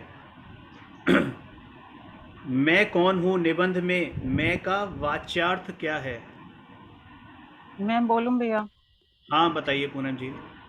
वाच्यार्थ का अर्थ आत्मा के अर्थ में बताया गया है कि अनादि अनंत अविनाशी त्रिकालिक तत्व है।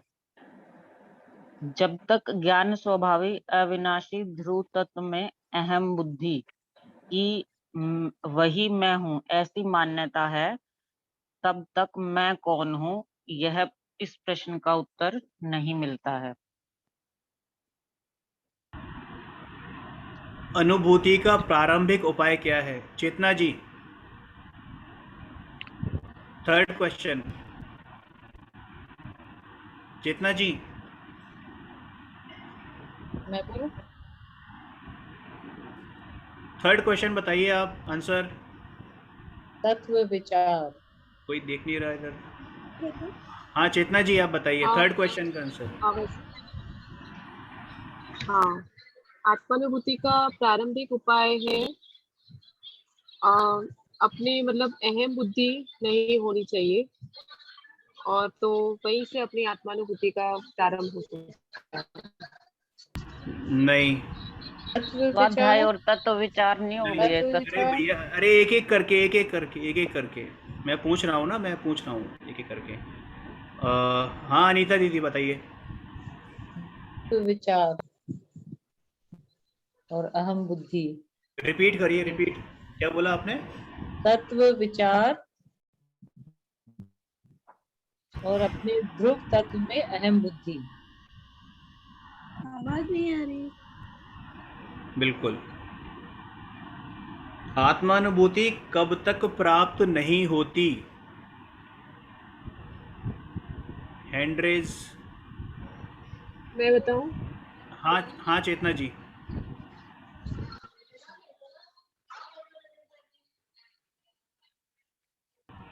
चेतना जी आपका नेटवर्क मैं बताऊं? आवाज नहीं आ रही। आवाज नहीं आ रही चेतना जी आपकी। मुझे नहीं आ रही है, किसी और को भी नहीं आ रही है। नहीं आ रही। एक एक करके बोलिए, समझ में नहीं आता। एक एक करके मैं पूछूंगा, आप मैं जिससे पूछूं वो बोले बस। अपना हाथ खड़ा कर दें, मुझे दिखाई दे रहा है यहाँ पर स्क्रीन पर। मैं माधुरी चेतना जी आप, बताऊं? माधुरी जी मैं पूछ रहा हूँ, आप सिर्फ हैंड रेस कर दीजिए, मैं बता दूंगा आपको जिससे पूछना होगा मुझे।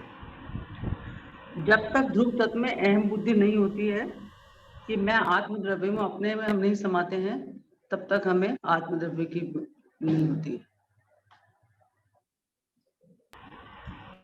रिपीट करेगा कोई और, मुझे सुनाई नहीं दिया। मैं बताऊं? हाँ बताइए माधुरी जी। आत्मानुभूति जब तक विकल्प नहीं टूटते, अपने निर्विकल्प अवस्था नहीं आती है, तत्व विचार तब तक पूर्ण नहीं होता है, तब तक आत्मानुभूति नहीं होती। तो निर्विकल्प अवस्था तो सिद्धत्व में आएगी, मतलब अर्यंत बनेंगे तब आएगी। निर्विकल्प अवस्था तो उसी कहते हैं ना। विकल्प अवस्था होनी चाहिए आत्मानुभूति के लिए। जी विकल्प जब तक रहेंगे तब तक आत्मानुभूति नहीं होगी।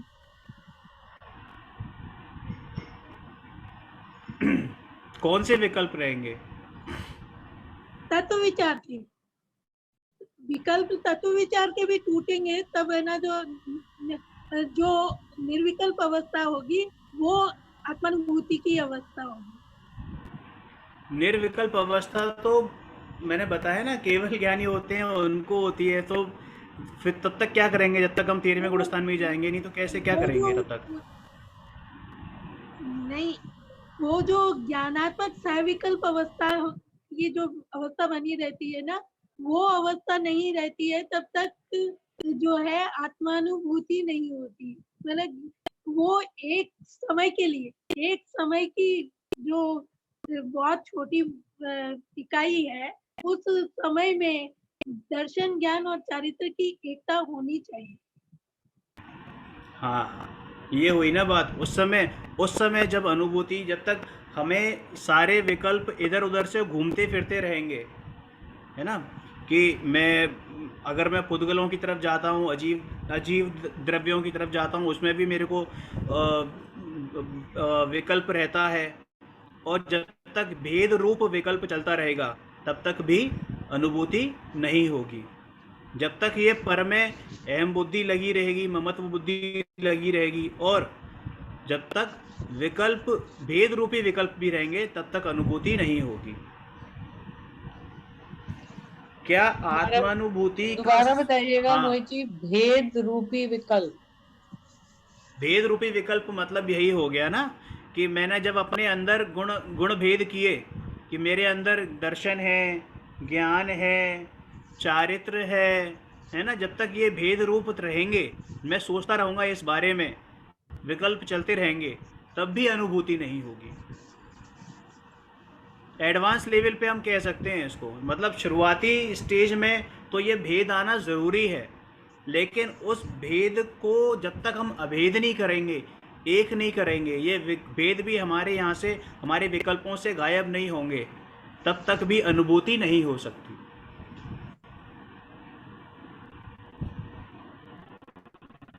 अब इसमें ये है सेकंड क्वेश्चन, 5th क्वेश्चन।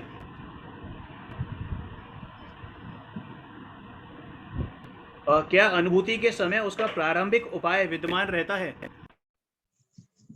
नहीं।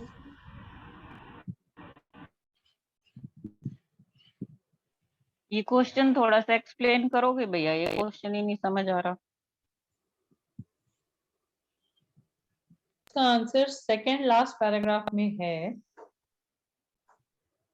यह अनुभूति अपने प्रारंभिक माधुरी जी, आप बीच में बोलते हो ना, ये पूछ रहे हैं अनुभूति के समय उसका प्रारंभ, यानी एग्जिस्ट में रहता है, एग्जिस्टेंस में रहता है।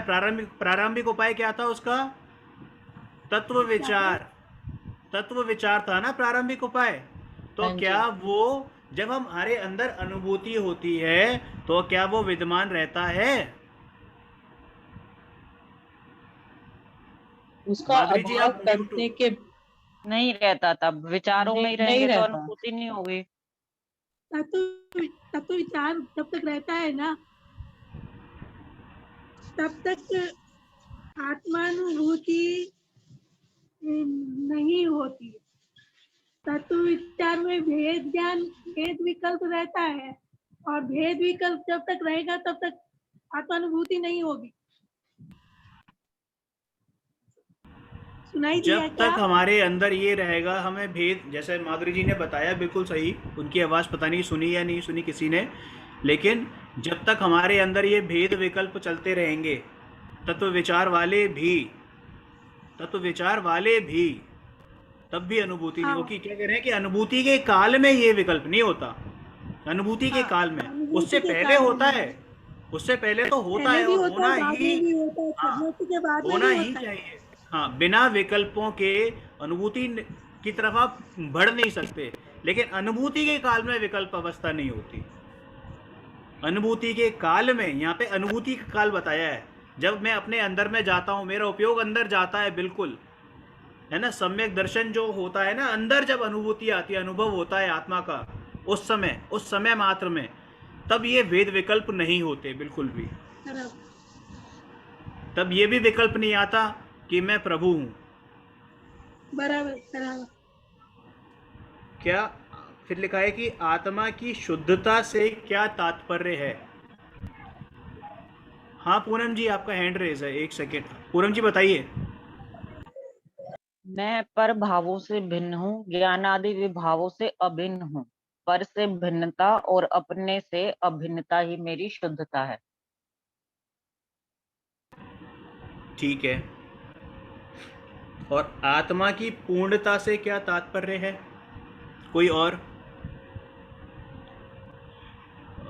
दो हैंड रेस तो दिखाई दे रहे हैं, माधुरी जी तो अपने आप ही बोलेंगी। कोई और? चेतना जी आप बताओ। आत्मा की पूर्णता से यह तात्पर्य है कि मुझे पर से कुछ नहीं चाहिए, न मैं पर को कुछ दे सकता हूँ। मैं अनंत गुणों का अखंड पिंड हूँ और मैं तो ज्ञानानंद स्वभावी चैतन्य तत्व हूँ। ये इसे आत्मा की पूर्णता है, तात्पर्य है। ठीक है, ठीक है, अभी ये अपना ये चैप्टर तो फिनिश हो गया। बाकी कुछ और डिस्कशन करना हो तो आप बताइए। हाँ, मुझे आवाज आ रही है मेरी? हाँ हाँ बताइए। हाँ, मुझे वो पूछना था, मैंने जो VV1 का अपलोड किया है ना, तो VV2 का अभी तक ओपन नहीं हुआ है ना, अपलोडिंग स्टार्ट हाँ करना? वो मैंने अभी मैंने आपने कब किया VV1 का?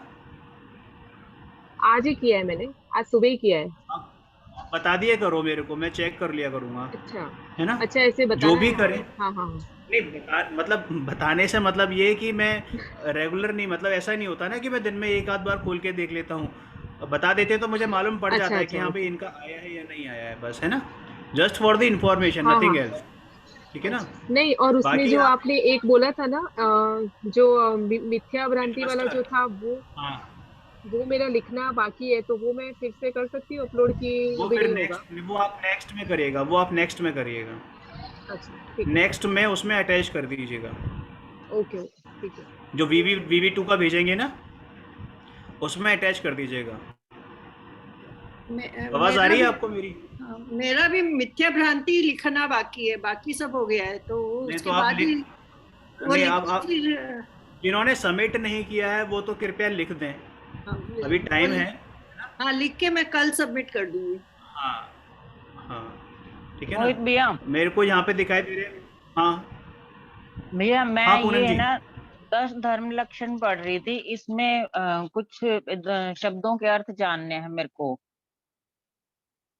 वो हेलो। वो हम या तो क्लास के बाद, हाँ मैं कह रहा हूँ वो अभी नहीं, जब हम 10 लक्षण पढ़ेंगे तब बात करेंगे, या फिर आप क्लास के बाद, मतलब पर्सनली जब हम बात करेंगे तब आप पूछ लीजिएगा, पढ़ा तो दिए, 10 है ना? लक्षण का लेसन तो रीड कर लिया ना हमने।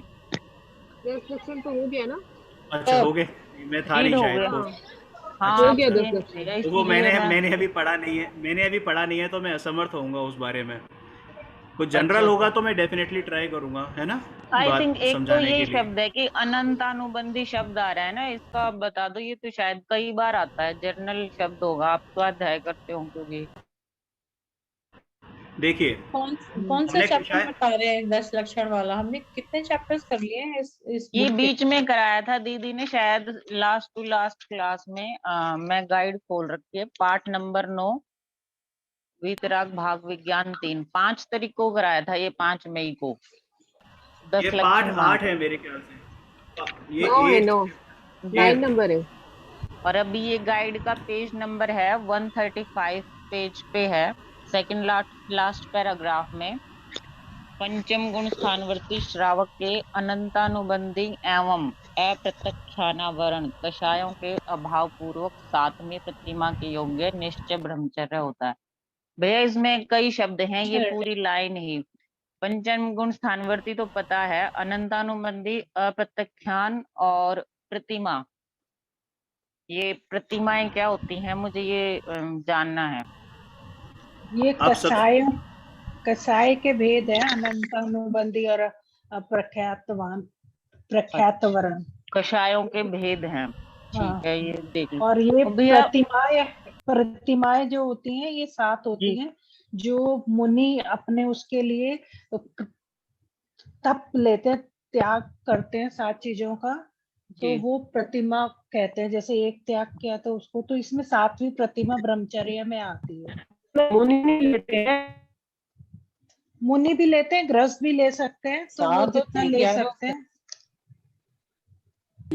11 प्रतिमाएं होती हैं, 11 प्रतिमाएं होती हैं, उसमें 7वीं प्रतिमा है ब्रह्मचर्य। सबकी आवाज मिक्स हो रही है। दीदी कुछ बोल रही है, दीदी कुछ बोल रही है। एक सेकंड दीदी। हाँ, ये कह रही हूँ 11 प्रतिमाएं मुनि अवस्था के पूर्व की प्रतिमाएं हैं, इसलिए मुनि 11 प्रतिमाएं नहीं लेते हैं। 11 प्रतिमाएं होती हैं जो 5वें रूढ़ स्थान में होती हैं। पहले 4था रूढ़ स्थान में सम्यक दर्शन हुआ, तो धीरे धीरे वो अपनी चीजों का त्याग करता है। तो त्याग कैसे कैसे स्टेप बाय स्टेप करना चाहिए, उसके लिए वो प्रतिमा शब्द का प्रयोग हो गया। और वो मुनिराज नहीं करते, मुनिराज से पहले वाली अवस्था है छुल्लक एलक तक की, तो उसके बाद मुनिराज बनते हैं, तो वो सर्व परिग्रह का त्याग होता है। एक साथ उनके में पूरा परिग्रह का त्याग होता है, और जो स्टेप बाय स्टेप एक चीज का त्याग होता है वो प्रतिमा है। और अनंत संसार को बढ़ाने वाली अनंतानुबंधी कषाय है। जब सम्यक दर्शन होता है तो अनंतानुबंधी कषाय का अभाव होता है, अथवा उपशम होता है, शांत हो जाती है, जैसे भी हो, क्षय होता है, क्षय उपशम होता है, उपशम होता है। अप्रत्यक्षानावरण कषाय का उदय रहता है तो हम देश व्रत धारण नहीं कर सकते हैं, और जब प्रत्यक्षानावरण कषाय का उदय रहता है तो महाव्रत धारण नहीं कर सकते हैं। और संजलन कषाय का उदय रहे तो फिर वो नहीं होता है, केवल ज्ञान नहीं होता है, सर्वज्ञ नहीं होती है। तो ये जो हम क्रोधमान मायालु कषाय जानते हैं, तो अनंतानुबंधी भी क्रोधमान मायालु होती है, अप्रत्यक्षानावरण क्रोधमान मायालु होती है, प्रत्यक्षानावरण क्रोधमान मायालु होती है, बाकी चारों से मिला के। और 9 कषाय होती हैं, जैसे 25 कषाय होती हैं। क्लियर हुआ?